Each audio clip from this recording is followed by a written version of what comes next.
I'll put this there. This is actually stolen from another source. I can't tell you who it's stolen from. It's Chapter 5 out of a course called Tech 4 53350, Computer Aided Manufacturing, which again, that's really where robotics and automation really belongs, is in a program in computer aided manufacturing right there.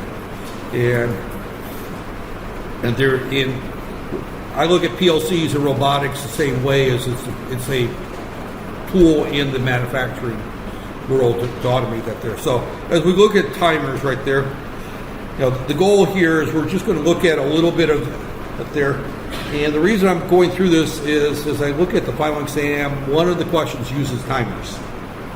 So I want to make sure that I explicitly specify timers. Actually, I was thinking you were going to have to use timers for that little mini project, but as some of you discovered, they gave you the answer without using timers, so so you didn't really use the timer. But one of the questions on the final exam does use timers. So that's there. So, okay. Timers are used for various operations right there. They keep an output on for a specific amount of time after the input turns on, and it keeps an output on for a specific time before it keeps an output off for a specific time before it turns on. So in other words, I can have a start button and it can start up a heater, for example, but doesn't start up the fan until the oven's at a particular temperature. Or I can turn the oven off and I can keep the fans running for a specific amount of time after the oven is turned off, right there. Or I can have, for example, a stoplight where I could go through and do a PLC stoplight. And I'll talk about that at the end. We'll probably finish that up as one of my things next week. So timing operations are vital in any PLC application right there. So, right there. Oh, all right, I guess I have to use the mouse right there. Okay, this is the typical block diagram for a timer right there. This is just a basic timer, and I think I went through an example with the PLC, but there I probably won't go through another example today. I'll probably leave that go until our next class up there. But as we look at that, there's various variables on this timer right there. This is a time on delay. There's also a time off delay right there. Now there's two outputs. One is enabled, and the other one is done. So typically, when this thing is counting, the enable output is high, or valid, or true, or whatever terminology you want to use. Once it's done time counting, then the done output goes active right there. We can use both those outputs as contacts for other rings at there. In other words, and we'll see an example of that there. And we have several time bases: 1 second, 10th of a second, 100th of a second, 1,000th of a second. We can specify the time base, and then we can specify that there. This happens to have a time base of 1/10 of a second. You can see this 1/10 of a second right here. And our preset is 50. So this is going to have a 5-second delay right there. So that's 50 times 1/10 of a second right there. So we can vary our time base. And one of the things that, as you look at on the final exam, I'm going to tell you, specify how many seconds. You have to know how to specify how many seconds. So you would specify the time base, and you would specify the count when things are going to, out there. So once this I2 closes, this thing will start counting from 0, and it'll count up to 50. While it's counting from 50, and it's going to count at 1/10 of a second intervals. So at the end of 5 seconds, done will go active. During the 5 seconds, the enable will be active right there. So those are the two things that we're looking at right there. Right there. So this is an example right there. Preset value, the number of increments must count before changing the state, and the time delay equals the preset value times the time base right there. Now, the preset could be a variable right there. for sake of the final exam, it won't be. In other words, you just, the time base and the preset would be constant. But it can be a variable that's read from an analog port. It can be a variable that's read from a potentiometer, not potentiometer, a digital switch.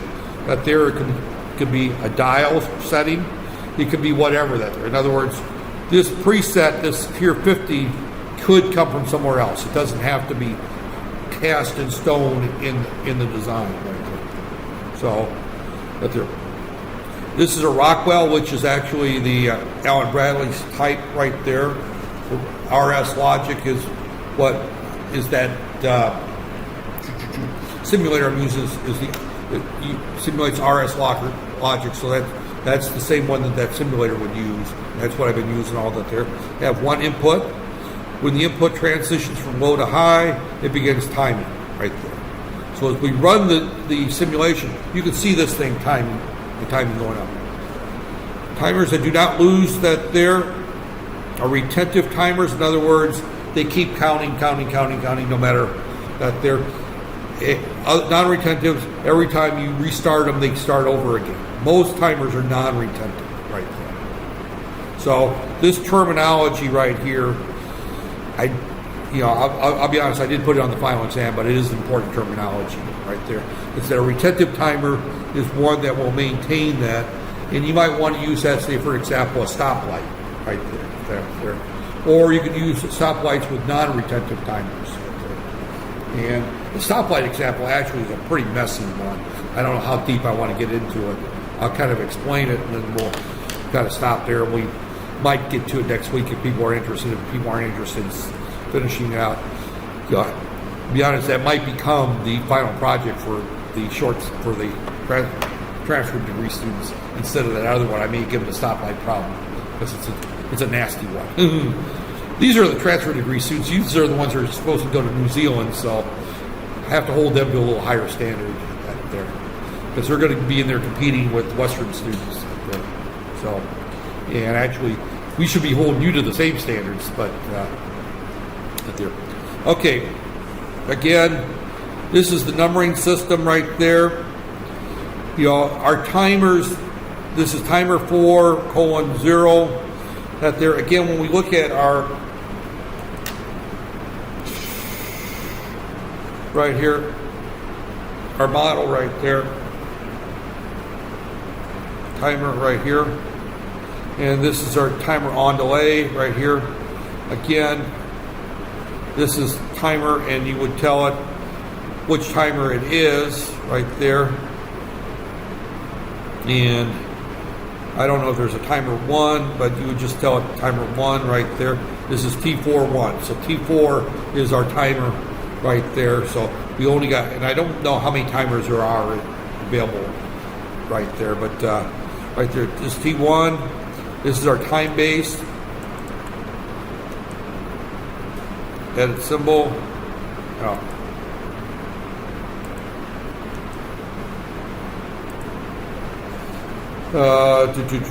Yeah. So this is our timer. This is our timer table, and we got a lot of timers. We got 100 timers in the simulator right there. They're all T4, but we got 100 different timers. But this is our preset value. This is our accumulator. It doesn't look like we can change our time base. Our time base does not look like we could change that there. So these are our outputs. Enable, timer time, that they're done. Our preset right there, that's our count, and then our accumulator right there. So right there.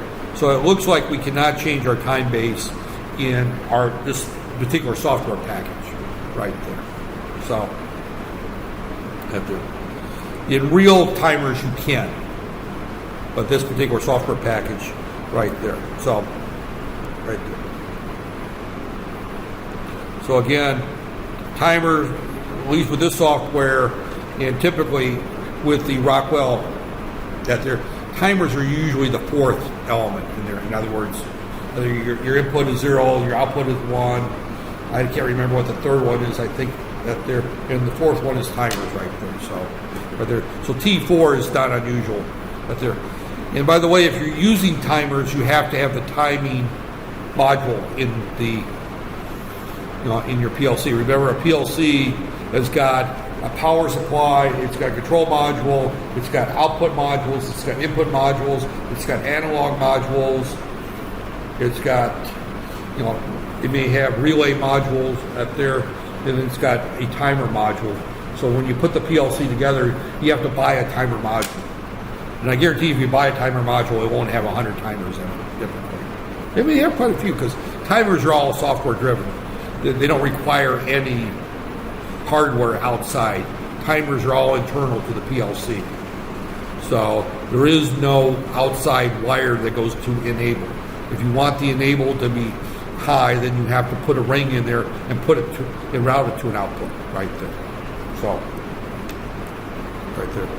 So again, this is a timer on right there. Turns the timer on after the timer's been on for a preset. Right there, this right there. Starts counting, continues right there, and accumulator right there. The run conditions going false. In other words, this is going to stay on for a certain period of time. Is what this does right there. And a lot of these are just repeating the same information right there. I'm going to skip the status bits. We don't really need to worry about the status bits right there. The status bits are important if you're sitting there looking at the PLC and you see the lights on these various timers out there. Now, the status bits are used that there, but you use them like this right here, used as a contact in a ladder right there. So there. So again, if I wanted to put in a timer right here, and let's just put in contact right here, and then I'm going to put in another rung right here.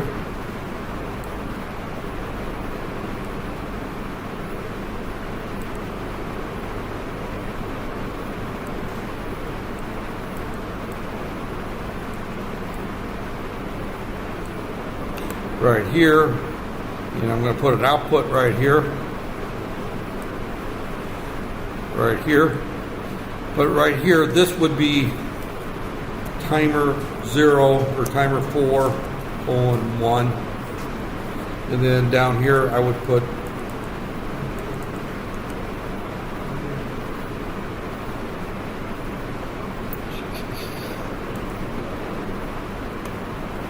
enable. I think that's right there. Yeah. Okay, pulled up this enable right there. So again, this is, and I'm just going to call this T0:1. Oh. And T0, there's T1:1. All right, now I'm drawing a blank on which one.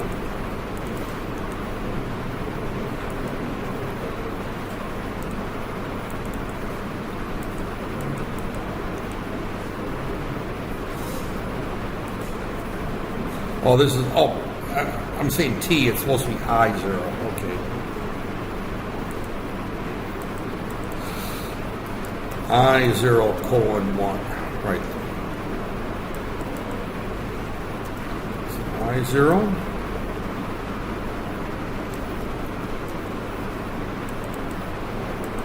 Now I'm drawing a blank. I just used this a week ago, and now I'm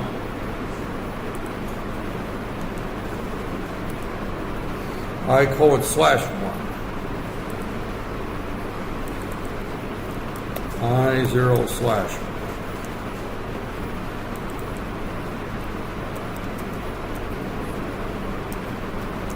Okay, now I finally got it right? Up there. So, right there, and we'll just call this 01/0 right there. Okay. So, right here, let's change our preset to say 100. So that's going to go for 10 seconds. So if I simulate this,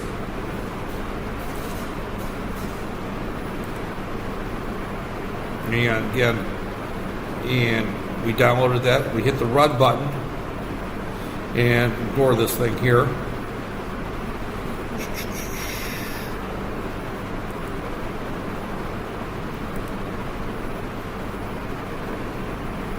And actually,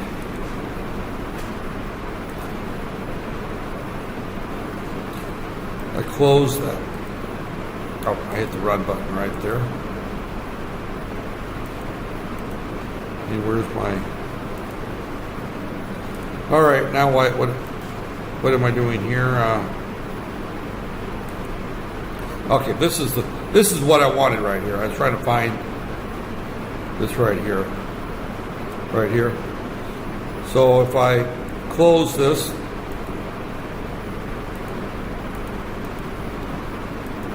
I0. Oh, this is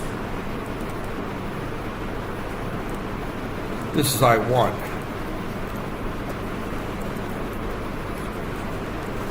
Okay, now let's try that again.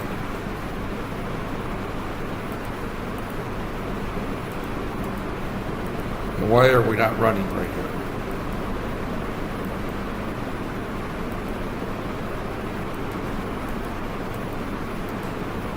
It doesn't look like it's mapped to it that they're properly.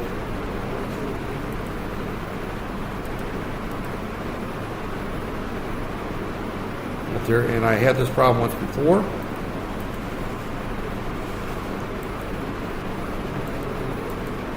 Because when I close the switch, this thing here should be closing right here. What's that? Oh, /0. Okay. So, yeah, okay.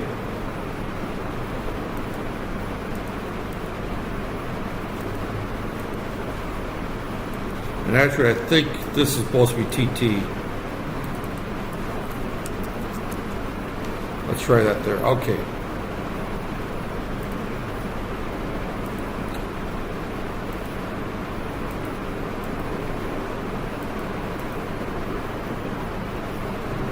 And oh, this is a time on delay, so all right, that did not work the way it's supposed to right there.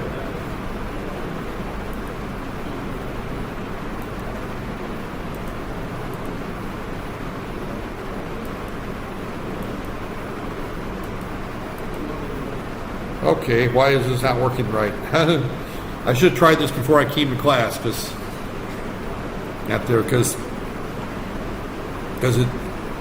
the done does what it's supposed to do right there. The done is doing its thing.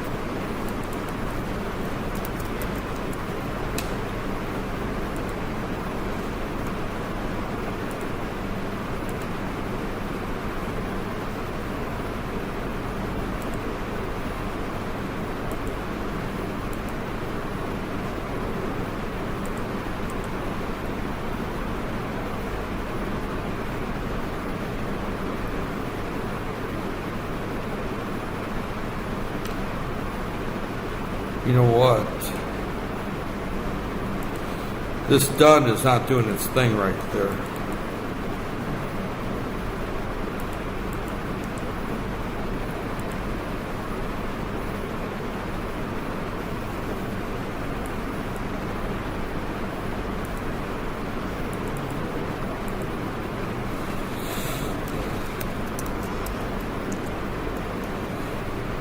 All right, let's just go back to the slides. I'm missing something that there. So it's supposed to be T4:/enable right there. All right.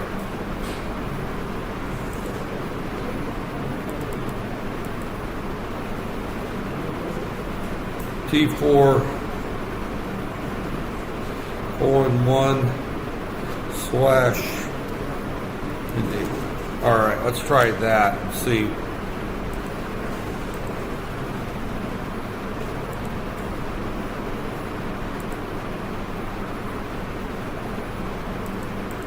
Okay.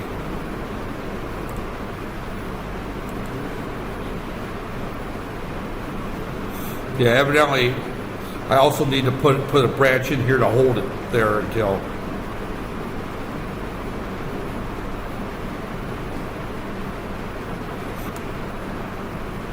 We're not quite done at there.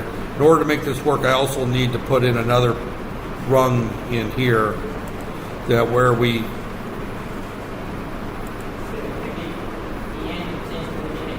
What's that? The DN? Yeah, that could change the DN, yeah.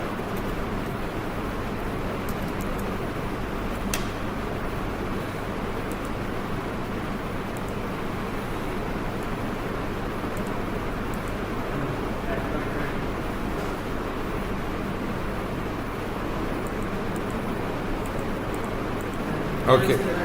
Oh boy, now we hit the run. Okay. See, now we'll delay, and then this will start after 10 seconds. See, that one works perfectly fine. But if we want to close the switch right there and keep it closed, we also need to put in here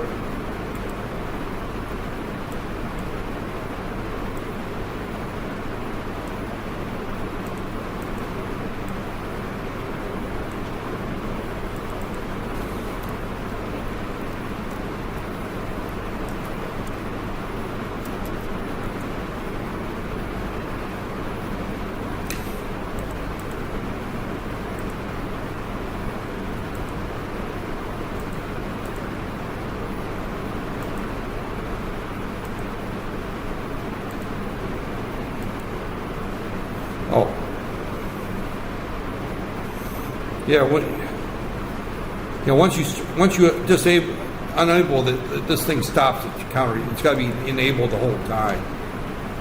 Right there. Adding this didn't help it any. Right there. Because this is just simply right there. Right there. So we can delay the start, but holding it to run, once we push the button, take it out, we have to put something in parallel with this, that there, and that's the not done. Let me try pushing that in there one more time.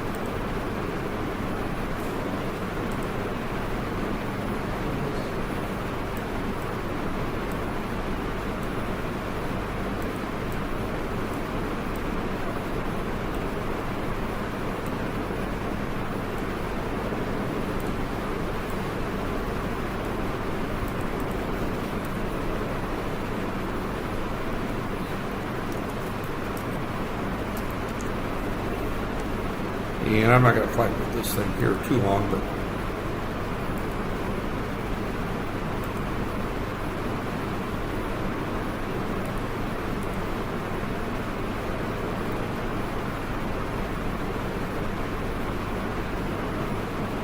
and it just keeps on counting because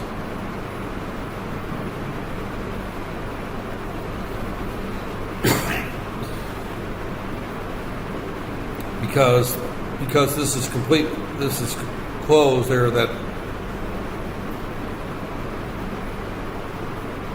that's interesting. The done never gets done there. It always starts counting right there. So,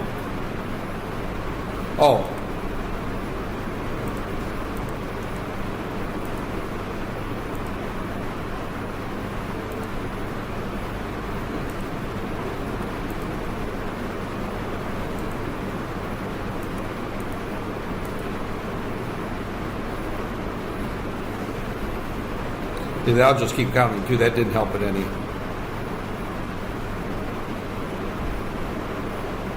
Now it's right there. So we can delay the starting of this one here, but we can't hold it in place until we at there. There's another one there at there. So again, as we go through this, we'll probably see where I'm going wrong at there. So again, This enable is used as a contact, but right there, timer. It says, or the done bit that there. So can use ring logic right there. I was thinking TT is the right one that I wanted to use for this right here.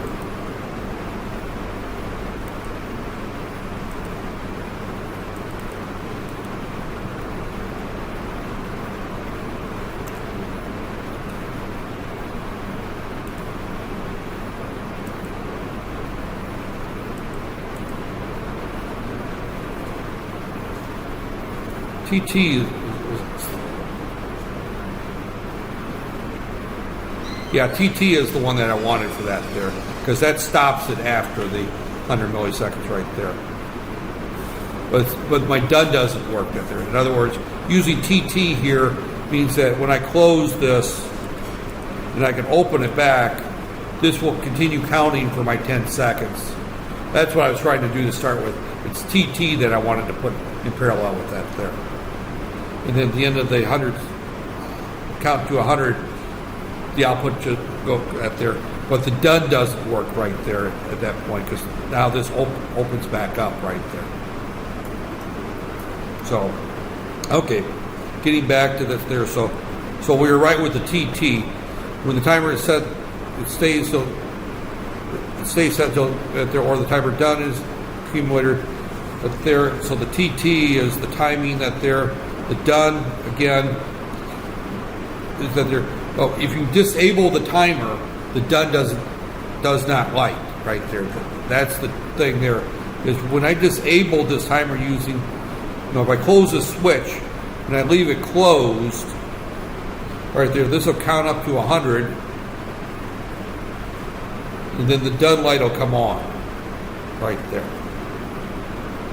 It's still enabled, but the done light comes on.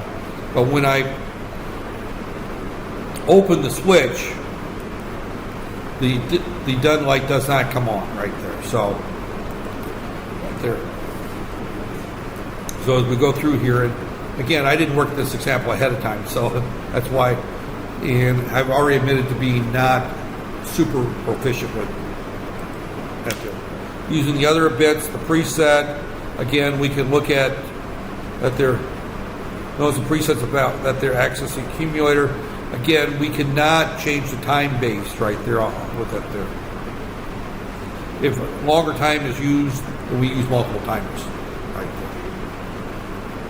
Most of the time when we're dealing with PLCs, we're usually talking things in seconds or tenths of seconds right there. We're not talking minutes or hours typically right there.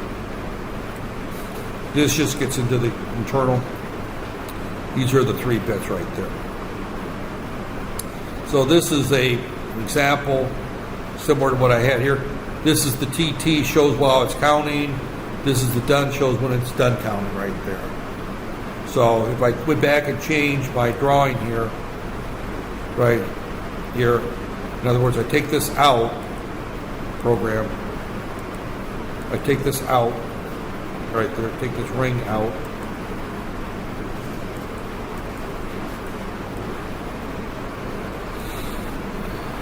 Right there, and I put in another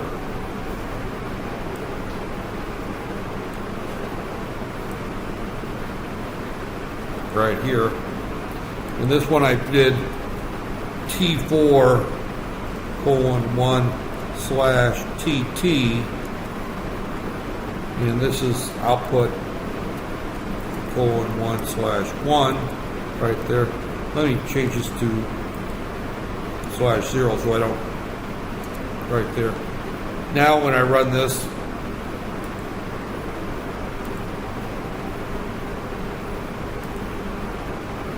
right here, when I start this, you'll notice this one will stay on for my 10 seconds, then this one will come on as well, right there, you can see, and it's no longer counting, so this one goes off, right there. So the bottom one's on for 10 seconds, then the top one goes on for indefinitely. If I open the switch and close it again, right there. Now if I open the switch, everything goes off, right there. But if I close the switch for 10 seconds, the bottom one is on, and then after the 10 seconds, this one comes on, right there. Now I can start another timer here with this here. In other words, I can start another timer at this point and have, this one's going to be on for 10 seconds, right there. So when this is done, I can take this out and I can put another timer in, right here. And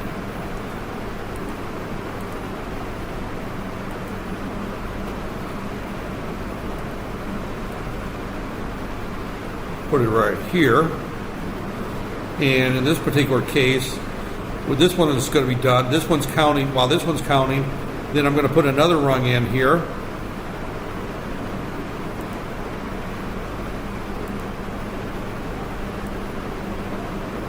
going to move this one up here.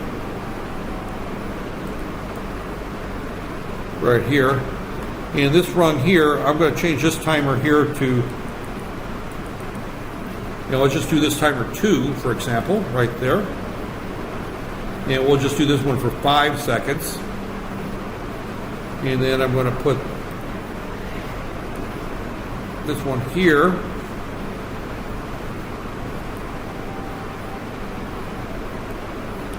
Right here. And this is going to be timer 4:2/TT. Right there. This is output 1/2 right there. Now what should happen here is that this one should be on for 10 seconds, then this should go off, and then this one should go on for 5 seconds right there. So if I run it,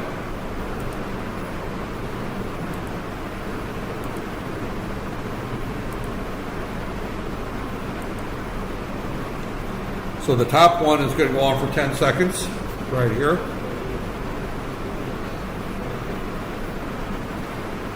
And then the second one,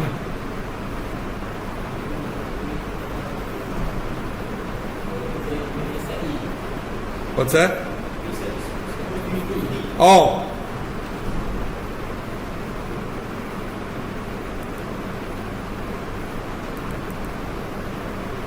Preset is 5, change the accumulator to 0,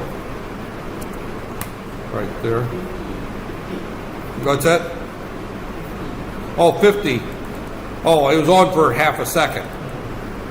I'm sorry. Yeah, okay, you guys are catching me.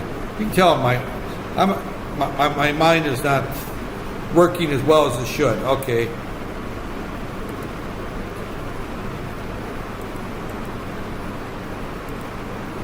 So then the top one's on for 10 seconds. The bottom one's on for 5 seconds, and then they're both off right there. And see, then I can put another timer to do the next one. And you can start to see how I can build a stoplight here, right there. So you can see where we have multiple timers, and we can go back here and we can put a start here, right there. In other words, when we get to the last timer, we can tell it go back and restart the first timer, right there. So you could do easily any kind of wash machine, stop machine, any kind of finite state machine you could end up doing here, where we have, here's our first state and so many up there. We can put in other connectors and other rings in here for the start button, the stop button, those types of things up there. So we can see the timer is a very valuable tool right there. Right there. Right there. So again, we can put a break point in there where we have the last one where it's going to open up the first timer in order to restart it. Because this timer starts this timer. Then I put another timer in, that one starts when that one finishes right there. Then we put another timer in there. So however many states we have a timer for each state right there. So it's a very powerful tool. This is what I was really just trying to get across today, even though the brain is not functioning properly.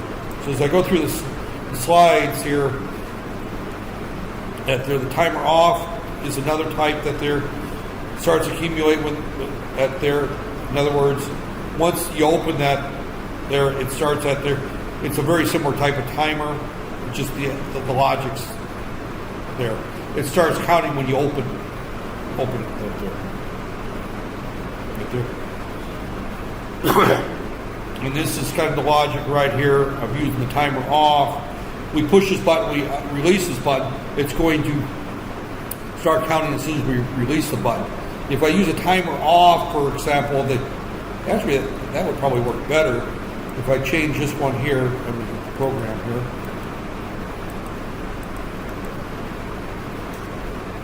That there, and delete it, and put in a timer off. Right there, and we make this timer 1 again. Right there, our preset. I'm going to only make that 50 again, so we don't have to wait as long, okay? So now if I download this, I'm just trying up there. I just now realized that when I close this button and I release it, it starts the timing right there. But notice that, and the done didn't go on. Okay, so that idea didn't work. Okay, I was thinking there was an easy way of doing that there, but trying to get across. Repetitive timer, again, it just keeps use to turn on and output after a preset time, right there. This is an accumulator, it keeps track of it retains the ACC even though the run goes false, right there. Right there. Repetitive, I'm not going to get it right there. Again, this is an RTO, right there. Notice it remains 1 until the run becomes false, right there. And cascading timers, that's, again, I just showed you how you would cascade the timers right there. I'm not going to go into counters, but counters are to count how many boxes are that there where you would count that there must be sensed by the PLC. And again, we can do counters that there. But counters is not on the final, the timers are, so you at least need to know the basics of the timers right there. So this just goes through. I'm going to post this thing later on. So, okay, the other thing that I had here, and again, this is, I'm not going to, this class we're not going to do anything with it, but this is probably going to become, with some changes, the next course project for this class right there. So I just want to kind of show you where I'm going to go with it there. This is basic stoplight up right there. Again, this is showing east, west, north, south. Again, this is a U.S. faculty member, so they're using east, west, and north, south, like I typically have always done that there. We assume that one street goes north and south, the other street goes east and west, and not at 45-degree angles like most of the streets I see here, that there. So we come up with a typical stoplight. This is all feedback that there. And this kind of goes through on our initial first pass right there, the clear, right there, resets on initial scan, right there. And this actually is what the assignment is. The solution actually is kind of interesting. This shows what we want our outputs to look like right there. So in other words, we're saying these are our east-west and these are our north-south. We want our green, then our yellow, then we want our red right there. And then here we want our red to be high, then our green to be high, and then we repeat our yellow, and then we repeat. So this has got about a 26-second timing pattern to it. That's part of the student assignment, is to come up with what they want the timing to look like right there. This is the finite state machine right there. That would be part of the assignment. here. This is the interesting thing is that we have our timing. We do it at the respect that there, we have 4 transitions from T1. We after 10 seconds we go to T2 right there, and then T3 after 23 seconds, then T4 after 26 seconds. So this gives this comes from this drawing here on what we want our outputs to look like right there. So we look at total time. So again, we have our 4 states. This is our state diagram and our outputs right there. It's just kind of another way of looking at it. In state 1, this light is red, this light is green. State 2, this light is red, this light is yellow. State 3, this light is green, this light is red. State 4, this light is yellow, this light is red. There's no red states here. This is just a very simple 4-state stoplight right there. It's showing how that's done. And then this shows the flow chart as if you're going to write code for it for the microcontroller right there. And this shows basically how you would do this using a PLC. Now again, I'm not going to go through this in great detail, but you can see that we've got, here's our various states right here, right there, right there. And this shows the state transitions between each of these. You see we're using a lot of timers on this, right? Or what? Actually, these are not timers. These are greater than or less than blocks, is what these are, right there. So if you look at this right here, state 1, this is the long, nasty equation for that. I did not teach in my state diagrams class on how to do it. And there's actually a simpler way to do this, to be honest, similar to what I was just doing a few minutes ago. That there. So, and this is continued because this here is showing, these here are showing the various lights, and we're using our state variables to specify which outputs are when they're on. So for example, red 1 is on when we're in state 3 and 4. Yellow is on only when we're in state 2. The green is on only when we're in state 1. Here, this red is on when we're in state 1 and 2. This yellow is on when we're in state 4. This green is on only when we're in state 3. So this last part of this is actually showing your lights here, right there, and right there. This is our updated states. So it's a pretty nasty looking. Doing the stoplight with a PLC is pretty nasty looking if you follow this logic. But once you do it once or twice, it's pretty easy, right there. But this particular one actually only uses one timer. And here we're looking at, we're going to be in this state under these conditions. We're going to go into this state under these conditions. We're going to go into these states under these conditions. That's where these nasty equations came from right there. That there. They're actually not that nasty. They're not as nasty as second order integrals or multiple integrals, right? That there. But this is the basic stoplight right there, done in a PLC right there. And I'm not going to go through this right there. The more I look at it, the less motivated I am to sit down and work through this example. I'd be more tempted to keep using multiple timers to do it than, but the reason they do it this way is that you have a finite number of timers in the system out there. These greater than or less than symbols, you have quite a few. You can put those in as many times as you want. And again, those are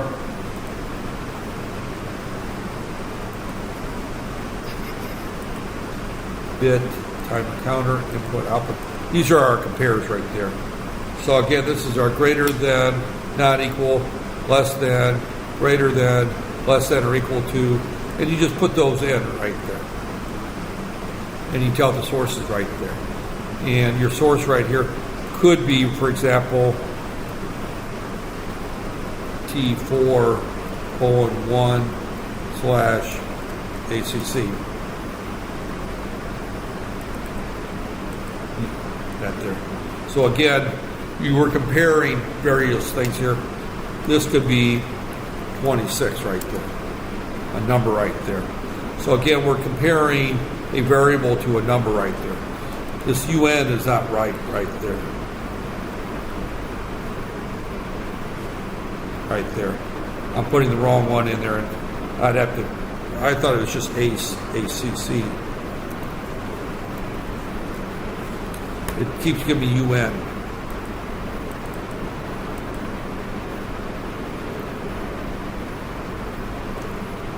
Nope, it keeps giving me UN right there.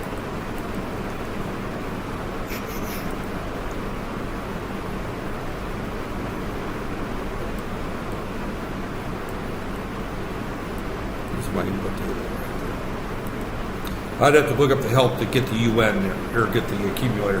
What you're looking for is the accumulated time, what you're looking for. And notice that in this example that's given, that we have a transition back to state 1 right there. This is our first pass to start the thing. That's there, and then we put in the first pass variable in the first equation right there, your initialization right there. This is an OR. So you push that button to start it, and then once it starts, it runs on its own right there.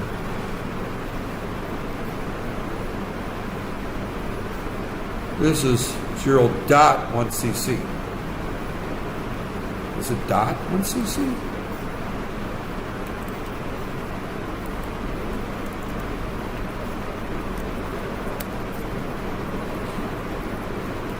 Yeah, okay, .acc. I knew there was something simple I was missing, this syntax right there. Because you, that there. So in other words, basically, if I run this, which I don't know what it's going to do, but if I run this, then when I start this,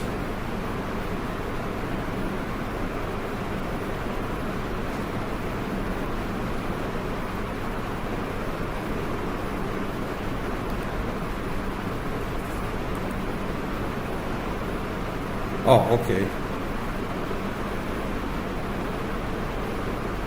That's our timer off delay, okay. So this thing doesn't ever come out of that. I remember I changed it to a timer off. Okay, I think I'm going to wrap up at that point. So the main thing out of today, the only thing that's important is the first half of that discussion on how to use these timers. Right there. So I'm going to stop that there. This latter